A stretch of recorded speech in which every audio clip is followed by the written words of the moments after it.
नाज़रीन अस्सलाम वालेकुम, आप देख रहे हैं आपका अपना चैनल ज़ाविया में आपका मेज़बान गालिब सुल्तान। नाज़रीन, रेड सी के अंदर पाकिस्तान के कार्गो शिप को जो है यमनी हौसियों की जानिब से अटैक किया गया और पूरा शिप जो है वो तबाह हो चुका है। ये शिप किंग अब्दुल्ला पोर्ट से जो कि सऊदी अरब में है वहाँ से पाकिस्तान की जानिब गामजन था, जिसमें तेल जो है वो पाकिस्तान में लाया जा रहा था, लेकिन इसको यमनी हौसियों ने हमला करके तबाह कर दिया।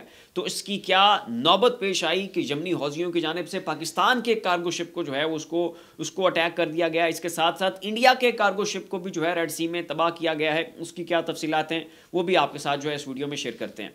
नाज़रीन, मामला ये है कि यमनी हौसी जो हैं ये वहाँ से बैठ के इसराइल को बहुत टफ टाइम दे रहे हैं। इसराइल के ऊपर ये पहले हमले भी कर चुके हैं और वहाँ से जो भी कोई इसराइल का कार्गो शिप गुजरता है, इसके अलावा वो तमाम तर कंपनीज जो कि इसराइल के साथ लिंक्ड हैं और वहाँ पर जो है अपने ऑपरेशंस करती हैं, उन सब को जो है यमनी हौसियों ने टफ टाइम दिया। उनके कुछ हथियारे पकड़े, कुछ को तबाह कर दिया, कुछ के ऊपर जो है वो ड्रोन्स से अटैक किए, कुछ के ऊपर जो है मिसाइल जो है उन्होंने उससे अटैक किया और इस सतह पे लेके आ गए यमनी हौसी इसराइल को कि इसराइल ने रेड सी के अंदर अपनी जो पूरी तिजारत है उसको उन्होंने मुअत्तल कर दिया और वो तमाम तर कंपनीज जो इसराइल के साथ लिंक्ड थी और उस रीजन में एक्टिव थी, वहाँ से उनके जो तिजारती मामलात हैं वो चल रहे थे, उन कंपनियों ने भी यहाँ पर अपने तमाम तर प्रोग्राम्स जो हैं वो मुअत्तल कर दिए।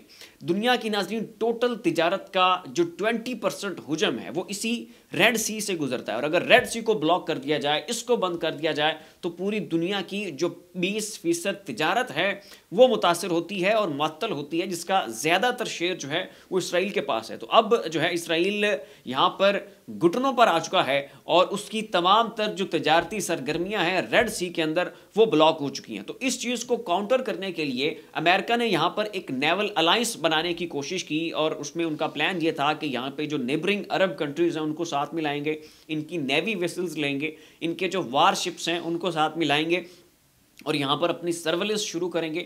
इसको पूरा जो रेड जोन है इसको तोड़ने की कोशिश करेंगे ताकि यमन को और यमनी हौसियों को ये पैगाम दिया जा सके कि जो इसराइल है ये अकेला नहीं है, उनकी तजारत को आप मुअत्तल नहीं कर सकते। और अमेरिका को ये लगता था कि अगर ये मूव करेंगे तो यहाँ पे जो इसराइल की तजारत मुअत्तल हो चुकी है उसको रोका जा सकेगा।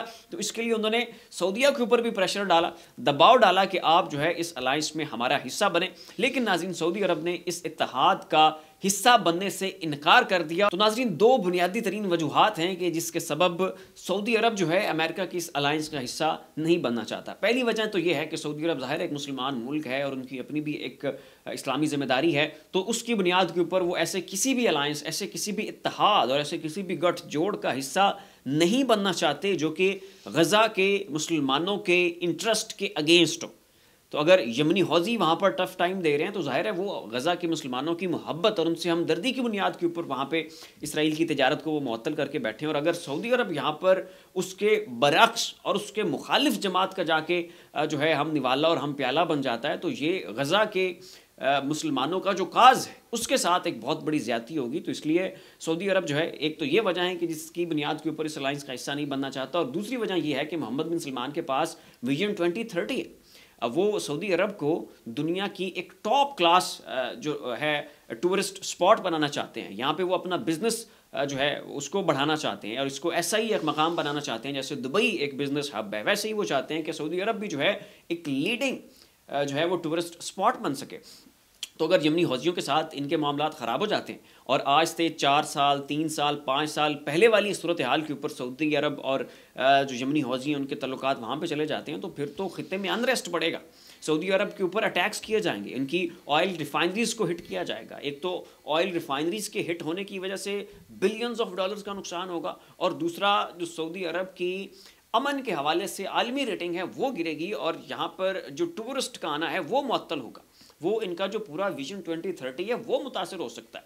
तो इसकी बुनियाद के ऊपर नाज़रीन, जो मोहम्मद बिन सलमान हैं इन्होंने दो टोक कहा, बड़ा खुल के कह दिया जो बाइडन को कि जनाब ये जो आप अलायंस यहाँ पर बनाना चाहते हैं गज़ा के मुसलमानों के खिलाफ, इसराइल की तिजारत को प्रोटेक्ट करने के लिए, यमनी हौसियों के खिलाफ, हम जनाब इसमें आपका हिस्सा नहीं बनना चाहते। नाज़रीन, आपको याद होगा कि जो चाइना है इसने बहुत बड़ा ब्रेक थ्रू करवाया ईरान और सऊदी अरब के दरमियान, और उसके बाद यमनी हौसियों की भी जो है वो सऊदी अरब के साथ सुलह हो गई। फिर इनके एक वफद ने, यमनी हौसियों के वफद ने सऊदी अरब का दौरा भी किया था और अब ये बहुत जल्द जो है एक पीस डील की जानिब बढ़ रहे हैं और लगता ये है कि आइंदा चंद महीनों तक वो पीस डील जो है वो यमन और सऊदी अरब के दरमियान साइन हो जाएगी और इस तरह फिर यमनी हौज़ी जो है वो एक लेजिटिमेट ग्रुप बन जाएगा। और अगर इनको ये लेजिटिमेसी मिल जाती है तो ये फिर इसराइल और अमेरिका के लिए बहुत ज़्यादा अलार्मिंग होगा। अब नाज़रीन आते हैं रेड सी में पाकिस्तान के कार्गो शिप और इंडिया के जो कार्गो शिप का जो उनको अटैक किया है उसकी तरफ। तो नाज़रीन जो यमनी हौज़ी हैं इन्होंने रेड सी को एक रेड जोन डिक्लेयर किया।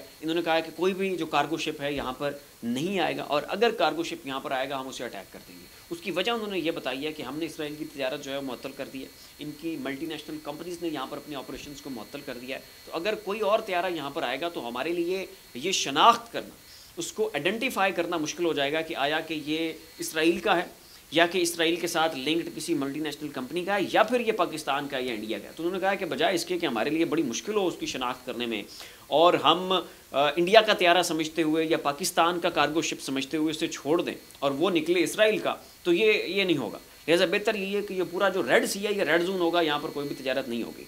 तो इसकी जो उन्होंने पाकिस्तान के कार्गो शिप को अटैक किया है उसके ऊपर उन्होंने वजाहत दी है कि जी हम इसकी ज़िम्मेदारी कबूल करते हैं, हम ही ने इसको अटैक किया।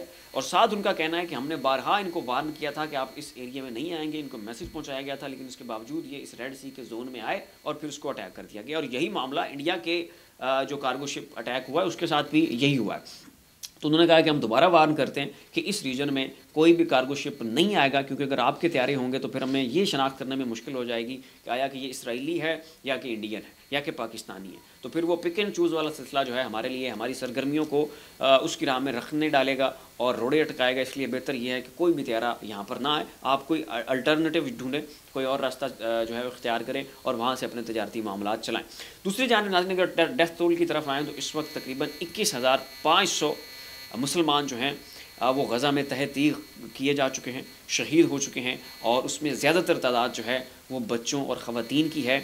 और हमास के जंगजू तो हैं ही बहुत कम के जो अब तक जिनको शहीद किया गया है, ज़्यादा तादाद उन्हीं सिविलियंस की है और आम लोगों को और आम शहरियों को जो है वो मुतवातर अटैक किया जा रहा है। और इसराइल के पास इस जंग को एग्जीक्यूट करने के लिए कोई ठोस और मुनासिब और डिसिप्लिन्ड जो है इनके पास स्ट्रैटजी या हिकमत अमली नहीं है कि कैसे सिविलियंस को छोड़ के हमास को जो है ये निशाना बनाएं। तो बल्कि ये डिलिबरेटली जानबूझ के सिविलियंस को अटैक कर रहे हैं, क्योंकि इन्हें लगता है कि यहाँ पर पैदा होने वाला हर बच्चा, हर शख्स जो है वो उसने कल को हमास का ही हिस्सा बनना है और हमारे खिलाफ ही उन्होंने जो है एक बम भी बनना है। तो इसलिए बेहतर है कि इनकी नस्ल कुशी की जाए। वो कैसे उनकी वो नस्ल कुशी का प्रोग्राम है और कैसे वो इन सब लोगों को यहाँ से निकाल के जो है तुर्की और यूरोप और इजिप्ट और लबनान की तरफ धकेलना चाहते हैं, वो स्ट्रेटजी मैं पहले अपने गुज़श्ता व्लॉग्स में आपके साथ शेयर कर चुका हूँ। तो अब उसी अपने उस प्लान के ऊपर ये कारबंद है और उसी को ही एग्जीक्यूट करते चले जा रहे हैं। जेनोसाइड हो रहा है, नस्ल कुशी हो रही है और निहत्ते मुसलमानों का जो है बेगुनाह उनका कत्लेआम किया जा रहा है। तो फिलहाल के लिए नज़र इतने। ऐसी मज़ीद अपडेट्स देखने के लिए देखते ही हमारा यूट्यूब चैनल, फेसबुक पेज। अपना और अपने अज़ीज़ों क़ारिब का ख्याल रखिएगा। अल्लाह हाफ़िज़।